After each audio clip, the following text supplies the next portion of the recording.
You cast one of the great noir icons in a short part, Gloria Grahame, who's fabulous in film noir.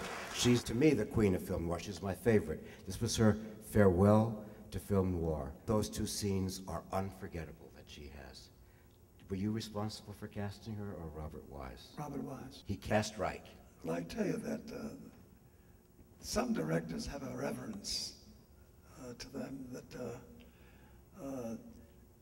I think most actors will always want to work with Anthony Hopkins or Marlon Brando, for that matter, when he was alive. You can't otherwise. But excuse the side thought.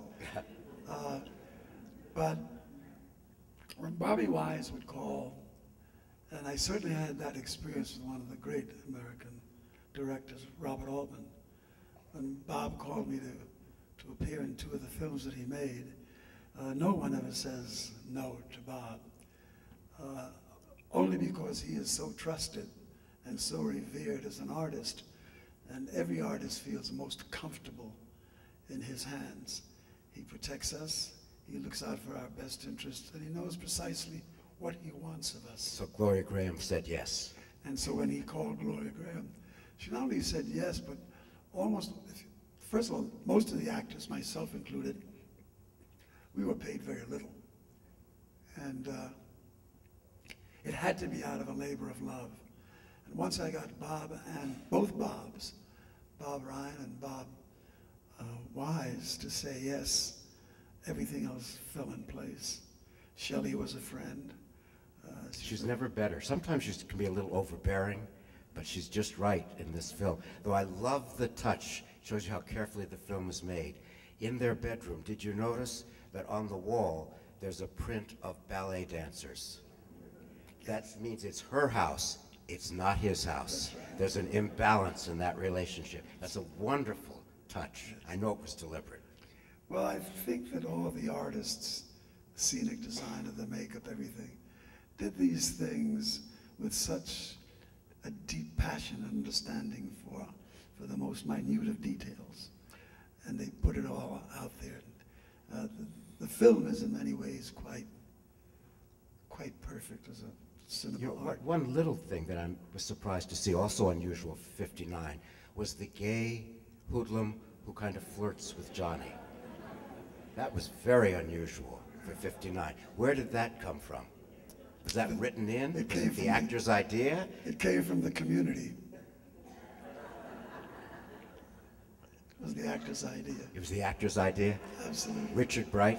Absolutely. It hadn't been written that way. No. Wasn't it good? It was excellent. It added just a kind of spice that this film's all about. Absolutely. I Absolutely. mean, it's so unexpected for 1959. That's right. So Absolutely. you enjoyed that scene. He was in more than one, and I enjoyed them all. He was very good. I was talking before about the brilliant score by John Lewis and the Modern Jazz Quartet. Well, when I had looked around for who would do the music, I needed to find someone who would first of all be unusual to cinema scoring, and someone who had just enough dimensions musically to reach anywhere he would want to reach in order to make the scenes live through the music that underscored each place that he chose to put it. And a group that I absolutely adored and spent a lot of time with was John Lewis and the Modern Jazz Quartet. And I called John before I even spoke to Bob Wise, and I said, I don't want to go through a lot of disappointment. If your feeling is that you wouldn't want to do it, then I don't want to have to hassle Bob or the studio for that matter. And I sent it to him, and he read it, and he said, well, I have to tell you, I've never done a film. I attempted to do one once in Spain, and it was just a short little work in progress, but I've never, he says, that's taking a big risk. And I said, well, your touch, your art, your insight, your music is a risk worth taking. And if you're on board, I'd like to talk to Bob about it. And he said, I'm on board. So I took a lot of records over to Bob Albin and said to him, in coming to the choice for music, I have somebody I'd like to recommend. And his name is John Lewis with the Modern Jazz Quartet. And Bob stopped for a minute and he says, what a remarkable choice. My favorite jazz group. He said, you think we can pull it off? Yes. Such a texture and cool film. Well, he brought in the Juilliard String Quartet, he brought in the Brass Quartet, and every place that he chose to put emphasis, whether he used the percussive brass or he used the bow line on celli, and then what he did, of course, with the scene in which I play the vibes, that's really John Lewis making me look, no, I'm sorry, Milt Jackson making me look good. That same year, Duke Ellington did a great jazz score for Anatomy of a Murder. It's the same year, and these two jazz scores are among the best scores ever. How was the choice of your song in the film? Who chose that material? And I want to hear about the great Mae Barnes. What's the matter, pretty baby? What's your daddy done? I think there are 5 lines altogether in the whole song. And I had to come up with them very quickly. And during the script, we could have picked a song that had already been established, but that meant we would have to pay for the rights. And we didn't have that kind of budget. So I just said, well, let me try my hand at it. It's a very short moment on the screen. And But very pointed, like everything else in the film. What's your daddy done? A lot. yeah, God smiled on me. I mean, I was no George Gershwin, but, you know, or Ira for that matter. But it served the scene well, because its metaphor was not only in terms of looking at his life, but looking at his relationship with his wife and child. And then you see the broken doll in the river. Great touch. Our scenic designer. Scenic designer put that doll there? Absolutely. Fabulous. Absolutely. Fabulous moment. And the great Mae Barnes. And poor Johnny, not poor Johnny, poor Mae. You interrupt her song. Well, she never forgave me. But I grew up very much on the jazz and the nightclub circuit in New York City. My first performance and my first performances were really as a jazz artist, attempting to be like Ella Fitzgerald and Nat King Cole and all the great pop singers of the day, for which I early understood that I did not have much gift for.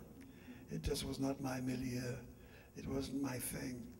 And in that place, I found a lot of people that were from the blues and from the deeper nuances of black music were the ones that I was most attracted to. Leadbelly, Big Bill Brunsey, I could go on and on. I spent so much time here in Chicago with Mahalia and in her church, and listening to a lot that went on in Chicago with a lot of the great musicians who resided here. And once I got into a deeper understanding of the folk art, that was where I gravitated, because singing was quite an accident for me. It was not my intention. I really wanted to be an actor. That's what I prepared myself for. I couldn't find any work. Both Sidney and I and James Edwards, we all had the same. And we could add to that also, because the fifth component to us was Ozzie Davis and Ruby Dee. We made a little group of young people. We'd all just come out of the armed forces at the end of the Second World War, looking for a way of life, and we gravitated to one another. And when I discovered the power of black folk music, almost all of my early recordings and major recordings were around black music. The first television show I ever produced for CBS, the first black producer that was ever permitted to produce on television, was called Tonight with Belafonte. And the show opens with a series of chain gang songs, and it had Odetta, who performed gloriously songs from the heart of black music. And then I went my way into black music from around the diaspora. I did some songs from the Caribbean and other places. But Mae Barnes, she's not only a great blues singer, but she was a great cabaret artist. You can see it, can't you, in that number? Magnificent. And, she had a wit and a humor that would take nobility and make peasants out of them, and take peasants and make kings and queens out of them. She had a wit and a repartee and a wisdom that was unlike many. And when I had a chance to have this scene in the film, I just asked her would she like to do it, and she says, "You betcha. You betcha." Cicely Tyson is in that scene, and Robert Earl Jones. Yep. Yes. And one gets a feel, and that club is integrated, by the way. Yes. Another moment of integration in the film. Clubs at that time were integrated. Were integrated. Yeah. But one gets the feeling of authenticity, that there were clubs like that. There was. That a character like Johnny Yes. would perform at.